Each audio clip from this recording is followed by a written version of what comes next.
Hey everyone, welcome back to In the Alley. My name is Cody. Glad you guys are back for another video. Just another update, because as soon as I posted off-season update number 4, we have to go with off-season update number 5, but this is a big one because there are rule changes from the annual meetings that the Indoor Football League conducts. There's 5 of them. We're going to talk about that. A couple of signings when it comes to certain teams and stuff like that, just, again, fortifying their rosters as the season looms closer. So, with that being said, I'm hoping that this one should be a quick one. There's no diatribes or anything like that when it comes to personal stuff. So, hopefully this one should be, 10 minutes or less. So, let's get on into it. Right, so just a quick roster roundup here. I'm going to be looking over here because I've switched up my desk and everything like that. So looking over here, we're going to go alphabetical order from when I last did stuff, January 14th to now, just a couple of signings for each. We're going to start off with Bay Area. They have signed William Martin, former Northern Arizona Wrangler. So again, just more of that connection of Northern Arizona to Bay Area, just bringing players in and having just the time of their lives as the Bay Area Wranglers. So William Martin, another defensive addition to an already stacked defense. Fishers has signed 3 different players. Keegan Shoemaker, backup quarterback, allegedly. We don't know who the starter is going to be yet. They've already got Jaya Wright, but Keegan Shoemaker coming over from Sam Houston. We'll see if the rookie can make a name for himself. Jeremy Cooper is signed. He is a former Massachusetts Pirates offensive lineman from last year. Hopefully that can solidify their offensive line a little bit more. I know I have a little bit of concerns when it comes to their offensive line, but that can help fortify it with a little bit more of some veteran experience. Finally, Jalen Carter, a wide receiver, just adding more to the skill positions when it comes to the freight and how their inaugural season is going to go. Heading over to Green Bay, this is probably the biggest signing when it comes to like this list of players. Max Mailer, however you want to pronounce it. I'm going to go with Mailer. Max Mailer is back. He is re-signed, and I know I was talking all that stuff about TJ Davis, but Max Mailer returns to Green Bay. I don't think he loses his starting spot. That boosts that offense very, very well. Obviously, offensive line still a little bit of a concern, but the skill positions are all there. Over to Jacksonville, they have signed Kieran Kinsler, more defensive back depth for them. Again, don't know too much about him, but another rookie to help fortify that secondary when it comes to Jacksonville. They keep putting stuff together. They're looking for not a quick fix, but a very solid fix. Their defense, especially that secondary, needs to come together this season if they want a shot at not just the playoffs, but a championship. And I'm not trying to downplay Jacksonville. They're doing well when it comes to their signings, but that secondary seems like it cost them a little bit last year, especially when it came with like the musical chairs of cutting players and, like I said, Caleb Ham and what have you, Harrison Poole, things like that. So a little bit left to be desired there, but fortifying that with Kinsler.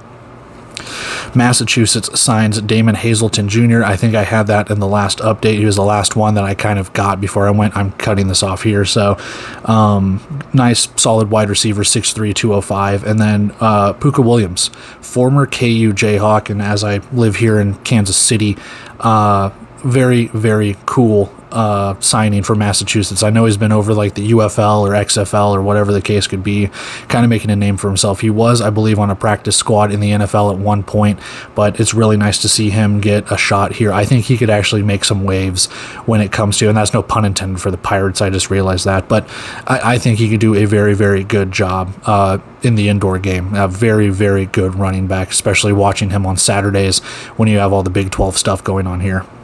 Finally, for Northern Arizona, they have put Shamar Moreland on league injured reserve, and they have signed CJ Fowler, a backup quarterback, to go with their other one, which the name is escaping me because I don't have it in front of me right now. I think it's Arambi pronunciation, I know, but we'll just see what Northern Arizona does. I know that they can be feisty, and I'm curious to see how they go about what they do when it comes to how this new coaching staff, new roster, again, like the exodus to Bay Area. I'm curious to see how Northern Arizona does it. They were close to the playoffs last year. I think they take a little bit of a step back, but we'll see what goes on. CJ Fowler, Shamar Moreland kind of rounds out that roster stuff. So that is the update between when I put my last video out to this one. Some signings. There you go. Some nice signings like Myler and things like that. So let's go take a look at the rules that have changed for this upcoming season. I'll kind of give my thoughts on that, and we will call it a wrap.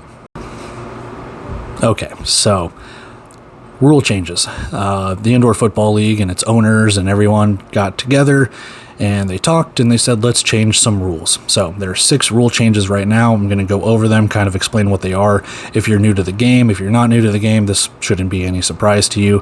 Kind of give my opinion after every one, try and streamline this a little bit. So number 1, kickoff rule adjustment. Any kicked ball that passes through the end zone without touching the field of play will now be marked at the kicking team's 20-yard line. The previous adjustment to the 25 has been removed for consistency. So the way that I'm reading that is last season they had the rule that if it didn't touch anything, the ground, the wall, whatever, and you didn't make a deuce, the first time it would go to your own 20-yard line.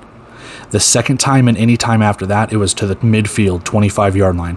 The way that this is worded, it sounds like it's going to the kicking team's 20-yard line, which means if you are going to attempt a deuce, it makes it that much tougher because instead of going, 30 yards, you're now going only 20 yards for the opposing team to get the ball. So the deuce just means that much more, and if your kicker can hit them at a consistent rate like Gabe Rui or Ernesto Lacayo, I mean, that bodes very well for some of those guys. However, squib kicks and things like that, bouncing on the ground or on the turf, or if it hits a player and bounces out of bounds or over the wall, then that means that it goes out there, or, I think it's like the 5-yard line or things like that. A little shaking in the head right now. But anyway, that's pretty much what it means to me, which means that the kicking game on kickoffs has gotten just a little more important and a little more risky if you want to attempt a deuce. Second rule, positive yardage rule in the final minute. The former rule requiring positive yardage in the final 60 seconds of the game has been reinstated. If a team leading by 14 points or fewer has possession of the ball during the last minute, they must gain positive yardage, otherwise the clock will stop. So the way that I'm reading this is if you have more than a 14-point lead and you have the ball, you can kneel down. If not, you must gain at least a yard. No gain or a loss of yardage will result in the clock stopping. I have a little bit of an issue with this, mainly due to the fact that, sorry, my child is waking up from her nap. I have a little bit of an issue with this, mainly due to the fact that last year when they did away with this rule, they were saying it was in need of player safety. They didn't want quarterbacks getting hurt. They didn't want fights or anything breaking out between kneel down or like trying to gain positive yardage. And then, a fracas breaks out because, did he gain a yard? Did he not gain a yard? So they instated this. And I don't mind the rule necessarily. Like, yes, you have to gain yardage. However, I feel like the 14 points or fewer, I mean, if it's 13 points or if it's 15 points, I mean, you're kind of splitting hairs in there. I think you either just have the rule or you don't. Me personally, I would like to see the kneel downs. I mean, you're trying to make this sound like it's the outdoor game indoors. The outdoor game has kneel downs. And if you're fine with the outdoor game not having kneel downs and you have to gain yardage, perfectly fine too. I mean, I feel that same way, but since the outdoor game has it, I feel like the indoor game should have kneel downs as well. If you're down by 14 with less than a minute, chances of you winning already slim. So I don't know. That's just how I personally feel about it. Other people can feel differently. That's perfectly fine, but I don't know. I think the kneel downs were perfectly fine. Rule number 3, linebacker blitzing rule simplified. The league has eliminated the restriction on linebackers blitzing outside the alley. A linebacker who declares a blitz may now rush from inside or outside the alley. So that pretty much eliminates the name of my YouTube channel. However, I do like this rule. It was very, very complicated of what was the alley, what is not the alley, and depending on where offensive linemen moved and where the defensive linemen were able to move the offensive linemen, I mean, it kind of got a little murky of what was the alley, what is not the alley. So simplifying this, very, very good in my opinion. I do think that brings a level of competition to the defense. I mean, that kind of levels the playing field for the defense. You see so many rules dedicated to the offense and making it easier to pass or run or do whatever. I really like this rule. I do. Now, does that mean I have to change the name of my channel? Probably not, but I do like the rule of having the linebacker blitz. Rule number 4, twist rule eliminated. Defensive linemen are now permitted to execute twist moves. Twist move, stunt move, pretty much means that two defensive linemen can kind of switch spots if they're going to go. Prior to this, it was normally just kind of a bull rush. You went to the person across from you, and that was that. So you would have a penalty called on you if there was an illegal twist, an illegal stunt, and sometimes, again, that got a little murky. And you see comments on the forums or message boards or whatever saying like, this is where the Hail Mary challenges, or the same thing with the linebacker blitzing, these Hail Mary challenges of like, well, maybe if we are able to see if they are in the alley or out of the alley, or if this is necessarily a twist or a stunt, that you would throw that illegal defense flag. So that's kind of, another good rule in my opinion that favors the defense. You're able to get rid of this. It does bring a little bit more of an element of who's going to block who on that offensive line. Helps the running back just like try to decipher, who am I, picking up? Is it the blitzing linebacker outside the alley, or am I trying to pick up that, defensive end that is cut inside? So we'll kind of see how that goes. I do like this rule being eliminated. So with that, again, some rules that really favor the defense. I think that's going to bode well and really simplify penalties. Like, not a lot of illegal defenses are going to be called, hopefully, as the season goes on. All right, rule number 5, wide receiver motion adjustment. The 1-yard grace for wide receivers in motion crossing the line of scrimmage has been removed. A receiver's foot crossing the line at the snap will now be considered a false start. Other body parts such as the hand, as the knee, hand, or head will not determine the penalty. Pretty self-explanatory. In this game, you were given a 1-yard grace for a false start when you had the 2 high motion men. That is now gone. And I know talking with like my brother when we would watch Quad City games last season and even the last few years, he would always be like, oh, they're false starting. The other team is false starting. He is way across the line of scrimmage. How is that not a false start? And I'd be like, you get a yard. You get an extra yard. It's like, there's more than a yard. So I know. And sorry to call out my brother on that. But at the same time, this eliminates it. No more. And this could be the defensive side of a Hail Mary challenge of, was his foot across that line of scrimmage? Not the hand, knee, head, anything. Was that foot? Which means they can still be leaning across that line of scrimmage as they are passing it, as they go into motion. As long as that foot is behind it, everything is fine. So you will start seeing maybe some gray area when it comes to that of, hey, his foot was not across, but his hand was. Well, no, the hand doesn't count. So I do kind of like this rule. It makes it very even. And, what's 1 yard of someone's size 10 foot of 1 yard of someone's size 12 foot or whatever. So again, I like it. You have to be behind the line of scrimmage, as you should be when it comes to false starts and high motion. All right, rule number 6, linebacker and receiver contact in the box. The rule prohibiting illegal contact between linebackers and wide receivers inside the box has been removed. Contact within this area is now deemed legal. If I'm not mistaken, I believe obviously it's an illegal contact penalty, but I do not think, let me rephrase this because I'm going to confuse myself here.